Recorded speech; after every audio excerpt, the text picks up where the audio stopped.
Jingle Johnny, Jingle Johnny. Ooh, welcome into the PHNX Daily Bet Show, brought to you by the one, the only, the DraftKings Sportsbook app, America's top-rated sportsbook app. Don't forget to smash the like button, subscribe if you're new, and leave us a 5-star review. I'm Shane Diefenbach, joined as always by Johnny Venerable on this pre-Christmas Friday, this Festivus.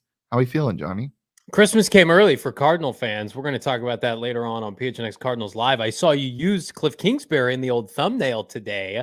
That feels like I got cold 3 days early betting on the Arizona Cardinals, but I am not doing that. I am staying away from Cards hosting Tampa Bay Sunday on Christmas Day. But you do you, people who want to bet on that game. I do not want to look at that game, but I will for the purposes of PHNX Cardinals, but not with my wallet.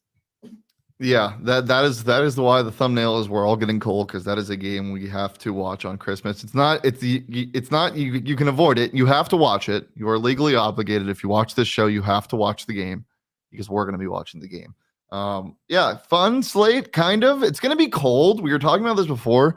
The winter front. I don't know. I'm not a geologist, but all the weather. It's going to be cold in a lot of places. Nashville is going to be like 20 degrees.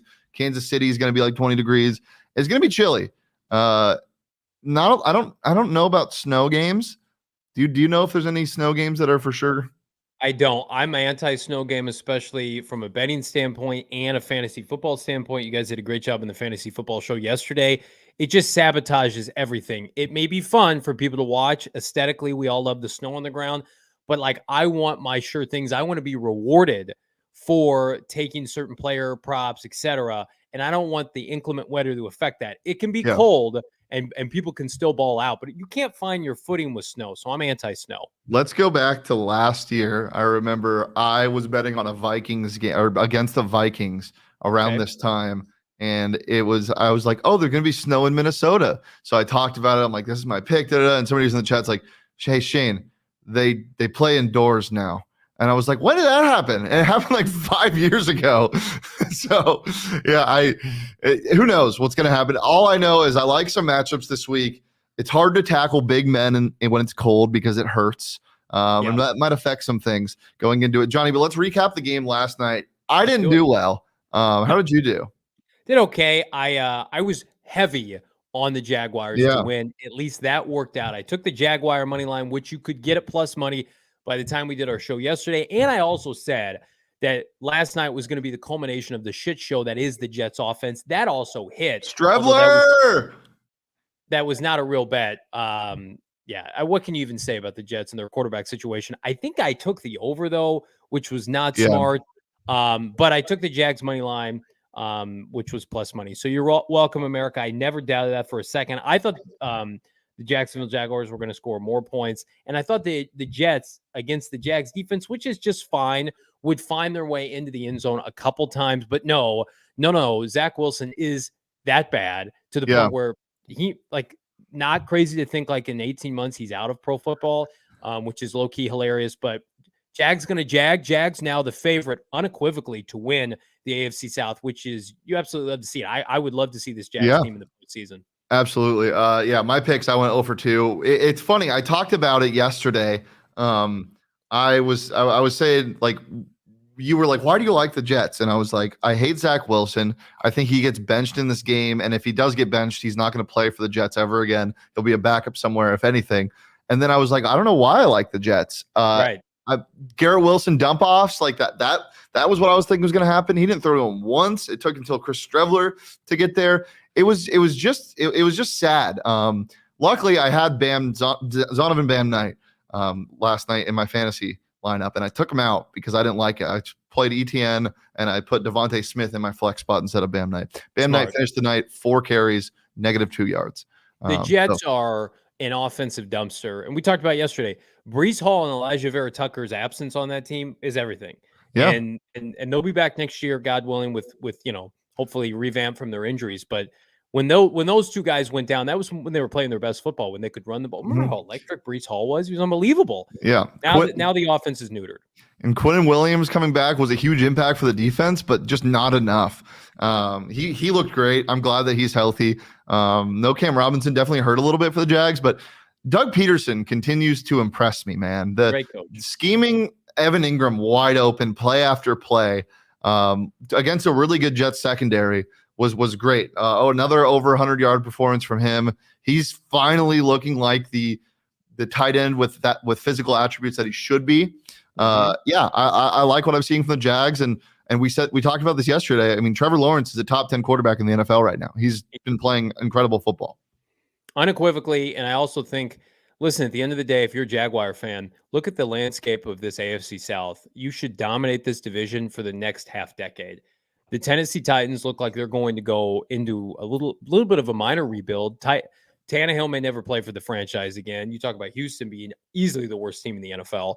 And then, we don't know week to week what we're getting from everybody else. So to me, the Colts, they're a joke. Jeff Saturday, no contingency, long-term plan at quarterback. I mean, the Jaguars this offseason should spend money in droves. They did it last year with Christian Kirk and company. It should continue. You've got Trevor Lawrence on this rookie deal for 2 more years. They're going to be major players in the AFC next year. Yeah, and I think they're still kind of figuring out how to use ETN. He's had multiple 100-yard games this year. He looked really good last night again, but I don't think they're using him to his full potential yet. That's and fair. When they figure that out, I mean, he could easily be a Christian McCaffrey light. I could see it happening. You don't like him moving back to full-time wide receiver, urban style? What I do like is what they did a couple times last night, where he'd get motioned out and they'd run a 5 wide and he'd be out in the slot or something. I love that. I love it, but yeah, not full-time wide receiver. Johnny, prop-wise, how'd you do? Not great, because a lot of it was contingent on scoring points, and we didn't see that so much, but I think Christian Kirk, anytime touchdown, was probably my most robust pick of the night, being that he's going against Sauce Gardner. I think the Jags, they scored on the Trevor Lawrence QB sneak. And did they have another touchdown as well? No. I can't remember if somebody else. Yeah, so I went over field goal fest. Yeah, so it was, my prop should have leaned heavily into the Jets' incompetence offensively, which I knew was going to happen. I should have taken the under for their touchdown total. I didn't do that. I should have taken the under for all of the Zach Wilson props, because I knew that was going to happen, but I didn't.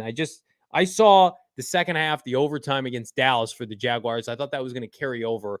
And, Robert Saleh is a great defensive coach, but he is going to need to make a significant upgrade at quarterback this offseason. I expect they're going to be in the Derek Carr market. They're going to be in the Jimmy Garoppolo market. I think would make a lot of sense for them. Kirk Cousins market.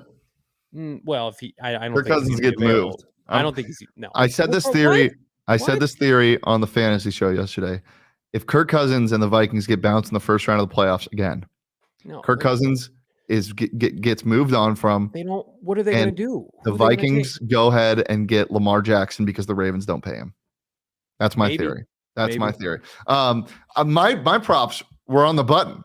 Game script wise, it was perfect. But the execution was very poor. So we'll go ahead and look at my props. Michael Carter did not score because the Jets didn't score, but he was the lead back, as I said last night. He got that at plus 270. Get an RB1 to score anytime at plus 270. That's ridiculous. Didn't happen, though. Trevor Lawrence, over 12.5 rushing yards. The man finished with 50 plus. He was running all over the place. That man-to-man defense, just as I expected. Easy. Garrett Wilson didn't have a reception until Zach Wilson got taken out of the game. He finished with 4, though, after Chris Lever came in. That should have hit. It's all good. It is what it is. Now it's time to make some money on this weekend, and the only place to do that is on the DraftKings Sportsbook app, where new customers can sign up using that promo code PHNX. Bet just $5 on any NFL team's money line this week or whenever. Get $150 in free bets instantly when you sign up using that promo code PHNX. We'll get into our DraftKings Sportsbook picks of the week in a second, but this slate is kind of gross when you look at it, but there are a lot of good lines to exploit, especially with the cold. You can get a little cute here, over-unders, whatnot, and the best lines are on the DraftKings Sportsbook app. This seems like a good weekend of betting in terms of live betting, Johnny. Would you agree? Yeah, and I think we've got a lot of clarity about these teams, so you may look at these games and they might be visually pleasing for the casual fan, but for the betting fan, I think there's a lot of locks, surefire locks, that we're going to see this weekend because we have clarity. We have 14 plus weeks of footage on all these teams, of resumes.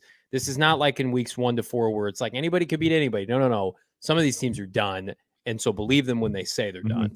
And plus, we're getting into must-win territory. You're getting into desperation mode, and I always say if you don't know who's going to win a game, take the more desperate team. So we'll go ahead and look at these lines in a second.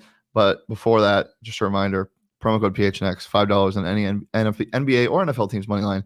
If they win, you get $150 in free bets this week at the DraftKings Sportsbook app. Minimum age and eligibility restrictions do apply. See those show notes for more details. Johnny, let's go ahead and look at the 5 picks you like the most. I really like my picks. I'm going with one big favorite and some slight favorites. Kansas City against the Seattle Seahawks at home.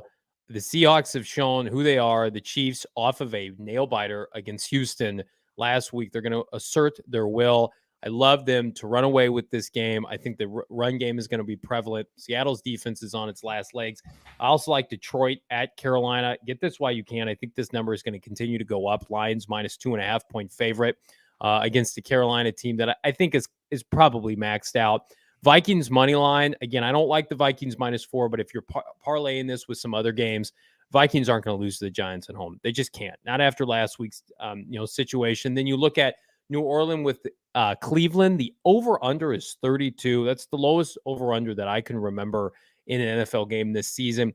I know we're missing Chris Olave and a bunch of weapons for New Orleans, but they can still run the football. Andy Dalton, I think, at least gets them 17-plus points. And then Cleveland's been playing well in recent weeks. Deshaun Watson just had his best game of the season. I think the over-under probably is more appropriately 35, 36. And then the Broncos minus 3. I think the Rams showed us what they were. Short week, Monday Night Football, even though they're hosting this game in LA. I think we get a really quality bounce back game from Russell Wilson. We saw with Latavius Murray and company on the ground, you can definitely run on the Rams. No Aaron Donald this week. I think the Broncos, for the first time this year, Shane, will get back-to-back victories. And I think they do it in convincing fashion.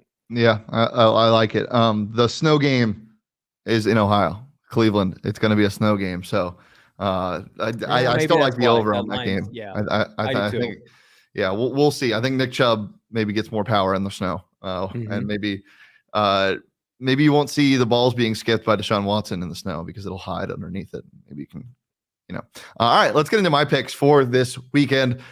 Big fan of some gross picks. Falcons plus 6.5, probably one of the grossest ones on here. Look, the Ravens kind of stink right now. 6.5 is too much. I know it's Desmond Ridder. Desmond Ridder's over under on passing yards is the lowest out of any quarterback, I think maybe ever. It's like 140. So look at that if you want. But the Ravens can't score points. I don't know if they're going to score 6 points all game. I might sprinkle a little on the Falcons money line. I love the Ravens to death, but they don't look good. So give me the Falcons plus 6.5. I also like the Lamar Bengals. Playing? Huh? Is Lamar Jackson playing? I don't think so. Yeah. Yeah, no, I think he was ruled out officially yesterday. Yeah, I love the Atlanta Falcons plus 6.5. And then the Bengals minus 3. I think a lot of people are going to try to get too cute with this game. I know a lot of sharp money is already on the Patriots plus 3. It's in New England. The Bengals due for a letdown spot, and normally I'd be the one saying they're going to lose. I think they cruise in this game. The Patriots haven't showed me anything. They just lost an awful game last week. The Bengals should roll. They're the hottest team in football right now, I think. So give me the Bengals minus 3. And I'm betting against 2 of my favorite teams in the NFL this week. I'm betting against the Dolphins. Give me the Packers money line on Christmas Day. The Packers can beat anybody. They're bad. This whole season has been bad, but they still can beat anybody. I think Mike McDaniel figured out a little bit what works against a division rival in the Bills last week, but this Packers game just feels weird to me. So give me the Packers money line plus 155. Then Philly at Dallas, dome game. Expect a lot of points between two offenses that like to score, but that's when the opposite happens in division games. Give me the under at 47.5. And I also like the Cowboys to win that game minus 4.5. Gardner Minshew starting. Give them hell. Love that. Take it to the bank. A lot of people on Miami this week. So you are on an island, my friend, with the Green Bay Packers, but I'm inclined to roll with you. I think Miami's reached its ceiling, very similar to like the Jets and company. There were a lot of teams that people thought trendy in the AFC. And then look at the end of the year. The best quarterbacks are here to kick ass. Trevor Lawrence, Josh Allen, Patrick Mahomes, Joe Burrow. That's who I'm betting on. Yeah. Well, yeah. See, we're getting some clarity on all of these jokesters that a lot of people anointed as Pro Bowl quarterbacks. So again, the calendar turns December and January. Some teams crank it up. Other teams have Cliff Kingsbury as their head coach. Yep. And some players crank it up as well, Johnny. Player prop wise, what are you looking at this weekend? I got a couple tasty nuggets. Latavius Murray, I think this is easy money to score against the LA Rams in LA. He was their focal bell cow against the Arizona Cardinals. I think he gets in the end zone multiple times. If you can get this plus money, I guarantee by Sunday kickoff, it will be no longer plus money. Get it now. I also love the Bengals, 2.5 over team touchdowns against the putrid New England Patriots. I don't know how the Patriots even take the field this week after what happened last week. I think the Bengals easily, this might get teased up to 3.5 from your boy. And then I love Jared Goff, one of the best quarterbacks in the NFL over the second half of the season, rolling Carolina. Carolina's run defense is pretty good. So I would look toward the sky. Jameson Williams has been relatively quiet since his first breakout game. I think he finds the end zone. Goff, dump offs, check downs, tight ends, screens. I think he finds at least 2 passing touchdowns against Carolina. I think the Lions may roll. I think the Lions, we're going to look at the end of the weekend. They're going to be 8-7 after starting 1-6, and they're going to be a team to kind of be reckoned with in the NFC playoffs. The NFC playoffs are going to be so much fun. Yeah, there's so much parity. It's so gross. Can you imagine saying this at the start of the year, that the Jared Goff led Lions, who Jared Goff being one of the best quarterbacks in the NFL over the second half of the year, well, hang on, approaching the playoffs. I know you bet on them to win the division, but I did. Let's be if real. You would have told me when they were 1-6 that this wouldn't be happening. No way. But I did pick them to win the NFC North, and I would say right now, neutral field, the Vikings would be favored ever so slightly, but the Lions would be competitive in that game. Yeah. So that's aging much better than my Broncos winning the AFC West. Well, I got a record breaker pick right here. This is the highest odds on a DraftKings Sportsbook pick of the week. It's Derrick Henry, 150 plus rushing yards and 2 touchdowns at plus 1,000 on the DraftKings Sportsbook app. Go ahead and click on the Texans and Titans game, go into player parlays, scroll down and find this. 150 rushing yards, 2 touchdowns is plus 1,000. Normally that's like, okay, and just throw it out there. Derrick Henry owns the Houston Texans. He owns them. He's ran for 200 yards in the past 3 games. Like, he has the most 200-yard games against a single team in history. He scored 3 touchdowns against them earlier this year. Throwing $5 at this to win 50 is I love it. I love it. It's risk-free. So give me this. This is my DraftKings Sportsbook pick of the week. I also like DK Metcalf against the Chiefs to score anytime. No Tyler Lockett. Even if they're down big, I could see him sneaking in the end zone. So give me that anytime at plus 145. And then I haven't done one of these in a while. A non-mobile quarterback. He's somewhat mobile. Trevor Lawrence was pretty mobile last night, but Joe Burrow less mobile. Give me his over on rushing yards at 10.5. New England Patriots, we know what they don't like. Defending rushing quarterbacks. Give me the over on his rushing yards. 10.5 minus 110 on the DraftKings Sportsbook app. Book it. Big fan of all those. And listen, is Houston just emotionally deflated after that big emotional loss last week? Are they ready to turn it in? 2 big emotional losses in a row. Yeah, Jerick McKinnon. They're not quitting. I'll give Lovie Smith credit, but Jerick McKinnon, destroyed them on the ground. So I would think if Derrick Henry, like, their offense is what it is with Malik Willis, but what more are they going to try to do? He can't throw accurate passes, so they're going to try to run the football. So and this is probably the most confident I've been in my picks in a while. And as I said at the top of the show, it's going to be cold in Nashville. You know what hurts? Trying to tackle Derrick Henry. You know what hurts even more? Trying to tackle Derrick Henry in sub 20-degree weather. I love it. I just think they're going to try to avoid tackling him at all costs. So, like the picks. Love it. Hate the slate. Like the picks. Love the props. Anything else before we get out of here, Johnny? Oh, yes, sir. PHNX Cardinals live today, 4:30. Myself and Bo Brock with, I think I can announce this now, special guest, ESPN's Josh Weinfuss, to talk about the news-breaking article that he and Jeremy Fowler reported on earlier today. Check out that article right now, ESPN.com. Basically, is Cliff Kingsbury in his final days with the Arizona Cardinals, the toxicity within my precious Cardinal organization. We've got Josh on the line today, 4:30 p.m. PHNX Cardinals. Don't miss it. Join us for ASU live at 2 p.m. We got a lot to talk about. Friday Fun Day, Festivus, plus Kenny Dillingham interview live on the show. Make sure. Wow. Well, it's pre-recorded, but it's going to be played live on the show. But definitely come join. We got a ton to talk about, hot or not, with all of the coaching staff. It's going to be a very good time. So make sure to join us live at 2 p.m. Guys, enjoy your Christmas, enjoy your holidays, be safe Christmas. out there, spend some time with the fam. And we'll see you on Monday next week. But until then, peace. Or wait, I gotta plug us. You can follow me on Twitter at Shane Deep. You can follow Johnny on Twitter at Johnny Venerable. Follow the show on Twitter at PHNX_bets. Follow PHNX_sports across all socials, Twitter, Instagram, and TikTok. And until next time, peace, love, and Festivus. Happy holidays. Christmas.